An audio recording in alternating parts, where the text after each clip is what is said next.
Rusaknya kita ini kan karena kita pertama suka mencari-cari kesalahan orang. Di saat orang melakukan kesalahan kita senang, setelah itu kita sebarkan, dikumpulkan dosa semuanya itu. Ini kan dosa semua. Dari mencari kesalahan orang, dosa. Bertepuk tangan atas kesalahan orang, dosa. Nyebarkan kesalahan orang, dosa.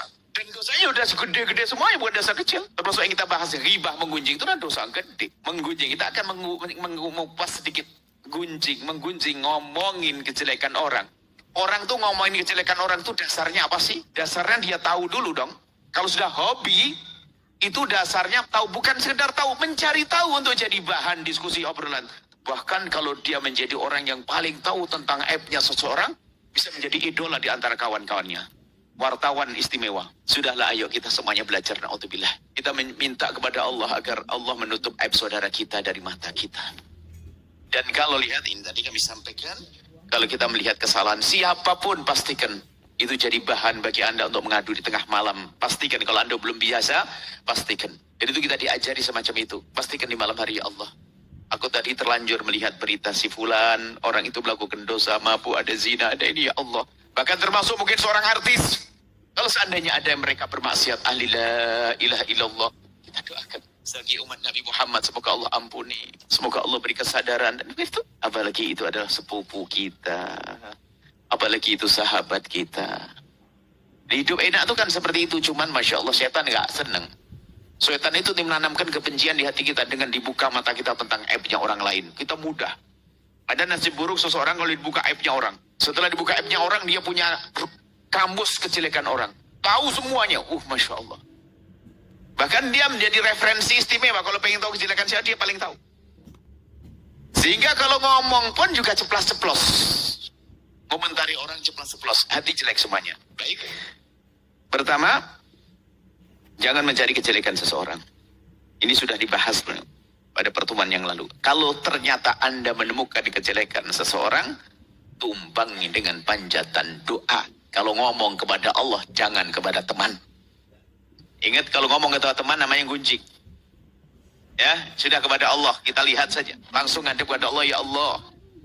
Ya Allah, itu temanku. Pastikan itu ibadah yang luar biasa besar. Dengan seperti itulah Allah akan menutup aib Anda di akhirat nanti. Nggak diseksa kita. Di dunia dijaga oleh Allah kita. Aib kita akan ditutup oleh Allah. Ingat, yang biasa menutup aibnya hamba Allah, Allah akan tutup aibnya dia. Begitu sebaliknya, yang biasa membongkar aibnya hamba Allah, dibongkar oleh Allah, dihinakan di dunia sebelum di akhirat. Hati-hati. Lebih dari itu di akhirat yang paling seram, dosa di akhirat. Hamba Allah, ayo kita tata hati kita. Jadi pasti kita akan melihat aibnya orang tanpa kita sadari. Setelah itu pastikan aku tidak akan bicarakan ke siapapun. Aku akan ngadu kepada Allah. Ya Allah, itu tetanggaku dengar berzina. Bahkan dia polos ngomong kalau aku berzina. Dia ngaku berzina di hadapanku. Ya Allah, kami mohon ya Allah, ampuni dia dan tutup aibnya. Terus panjatan, bahkan mungkin dengan derai air mata. Karena itu saudari kita. Saudara kita dia. Baru setelah itu apa? Pastikan kita tidak ngomongin kejelekan siapapun. Nah, ini malam ini pembahasannya. Pastikan Anda tidak membicarakan kejelekan siapapun dari hamba Allah. Ngomongin kejelekan Fir'aun saja. Tahu Fir'aun? Kita nggak mencaci Fir'aun pun nggak ada masalah kok. Kita nggak mencaci Abu Jahal nggak ada masalah. Coba diem tok, diem. Bagaimana dengan orang beriman? Ngapain kok kita sibuk banget? Kok kayak kurang ngomong? Kalau kurang ngomong, kita hanya baca dzikir Allah 1000 kali, 2000 kali, sholawat 15.000 kali. Inilah yang perlu kita hadirkan dalam kebiasaan kita sehari-hari. Jadi penyakit yang kami sebutkan satu rentet, satu paket itu sebetulnya. Kalau orang sudah bisa menggunjing, biasa gunjing, nggak mungkin dosanya gunjing tok. Orang biasa ngomongin kejelekan, tidak hanya itu saja dosanya. Dosa bongkar aibnya orang tadi, iya. Mencari-cari kesalahan orang, iya.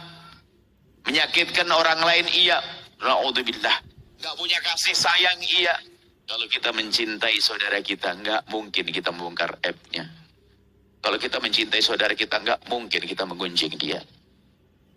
Nah, ilmu ini perlu dirasakan.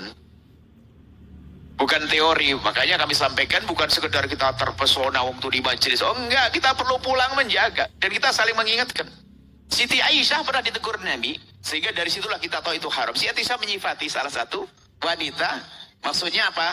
Siti Aisyah manusia. Tapi kan salahnya Siti Aisyah untuk jadi petunjuk bagi kita. Siti Aisyah itu menyifati seorang wanita yang posturnya kurang tinggi itu begini. yang gini loh maksudnya, kayak jempol gitu loh maksudnya. Nabi marah. Ketahuilah bahwasanya kalau seandainya kau meludahi air laut yang tawar jadi asin semua, jadi busuk semuanya. Jadi tidak sudah nyifati orang. Allah. Itu menunjukkan apa? Hatinya tidak punya cinta kepada saudaranya. Maka dari itu ini penting, ilmu-ilmu gak usah macem-macem deh. Kita perlu ilmu dengan sesama deh. Ilmu dengan sesama, dengan saudara. Menjaga hati kita. Agar tidak keluar caci maki dari lisan kita. Agar tidak keluar gunjingan. Dosa kan di sini. Kalau masih ada kita simpan di hati, kita punya dendam, kita marah, kita simpan di hati, kemudian kita perangi, nggak jadi dosa kok. Bahkan kita perangi. Aku marah betul dengan dia, kurang ajar, tapi aku tidak boleh menampakkan, tidak boleh aku caci dia. Ya Allah, ya Allah. Oh, dia pahala itu. Selagi masih di hati, yang repot kalau sudah keluar di lesan. Kita karena sudah biasa dengan media sosial, gampang ke bawah-bawah berita tentang kejelekan orang, tentang ustadz, tentang ini. Jangan gampang percaya, saudara. Saya kalau dengar berita tentang kejelekan siapapun, saya tak tutup. Tidak ada siapa yang tahu. Saya takut rusak hati saya sehingga saya berubah di saat duduk dengan dia. Saya tidak bisa klarifikasi, tidak bisa tanya, saudara. Saya pengen, ya Allah, lihatkan kepada kami yang baik-baik. Tidak deh, biar hati saya senang. Tidak susah.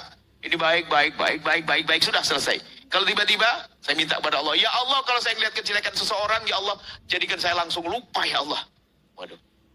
Jadikan saya langsung lupa. Pengen saya tiap saat minta begitu. Ya Allah, jadikan saya lupa kalau saya melihat kejelekan. Pertama, ya Allah, tutuplah aib saudara-saudara kami dari mata kami, Allah. Itu selalu kita minta. Dan jika kami terlanjur melihat, ya Allah, hapus, ya Allah, jadikan saya cepat lupa. Nah, ini ya harus enak. Kita tidak berpikiran sehingga kita hidup senang semuanya, enak semuanya. Oh, asik.